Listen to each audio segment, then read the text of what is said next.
কলকাতার প্রথম মহিলা রিকশা চালক মিঠু পণ্ডিত দক্ষিণ কলকাতার পোড়া অশ্বত্থতলার এক সাহসিনী মা, যিনি রিকশা প্যাডেলে ভর দিয়েই নিজের 2 ছেলে মেয়ে সহ গোটা সংসারকে ট্রেনে চলেছেন।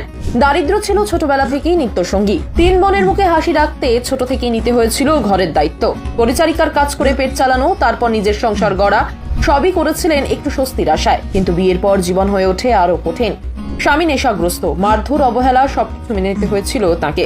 চুপ করে না থেকে নিজের সন্তানদের নিয়ে বেরিয়ে পড়েন লড়াইয়ের পথে।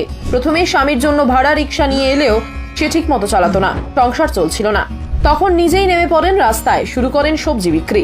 সমাজের বাঁকা চোখ আর হাসাহাসি কিছুতেই থামাতে পারেনি তাকে। তবুও তা দিয়ে সংসার চালানো কঠিন হয়ে যাচ্ছিল। অবশেষে একদিন সাহস করে নিজের হাতে তুলে নেন রিকশার হাতল। 2016 সালের সেই দিনটি আজও মনে আছে তার, যেদিন রিকশার লাইনে দাঁড়াতেও দেওয়া হয়নি তাকে। কিন্তু তার লড়াই থামেনি। একজন সাংবাদিক তার কথা পত্রিকায় প্রকাশ করেন। সেখান থেকেই জীবনের নতুন মোড় নেয়। 124 নম্বর ওয়ার্ডের কাউন্সিলর রাজীব দাস রিকশার লাইনে তাকে জায়গা করে দেন। এরপর আর পিছনে ফিরে তাকাতে হয়নি। ভাড়া রিকশা থেকে নিজের রিকশা, অভাব থেকে স্বাবলম্বন, সবটাই নিজের পরিশ্রমে। তবে সমাজের কটাক্ষ আজও থামেনি। আজও অনেকেই বলেন মহিলারা এসব কাজের জন্য নয়, কিন্তু মিঠু সেই সব কথায় কান্না দিয়ে আরো জোরে চেপে দেন প্যাডেল। প্রতিদিন সকাল থেকে রাত দক্ষিণ কলকাতার পোড়া অশ্বত্থতলা অঞ্চলে তিনি রিকশা চালান হাসি মুখে। সন্তানদের মানুষ করেছেন, মেয়েকে রেখেছেন হোস্টেলে, কারণ তিনি চান মেয়েটা যেন তার জীবন না দেখে স্বপ্ন।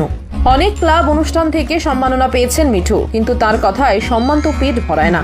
বাড়ি ভাড়া, ছেলে মেয়ের খরচ সবই তো আমার হাতে, তাই আজও চালিয়ে যাচ্ছেন রিকশা। অভিমান নয়, দায়িত্ববোধ থেকেই। স্বামীও আজ পাল্টে গেছেন। যিনি এক সময় মারধর করতেন, আজ আর মুখ তুলেও কথা বলেন না সহজে। আর মিঠুর চোখে মহিলাদের রুখে দাঁড়াতেই হবে। দিনের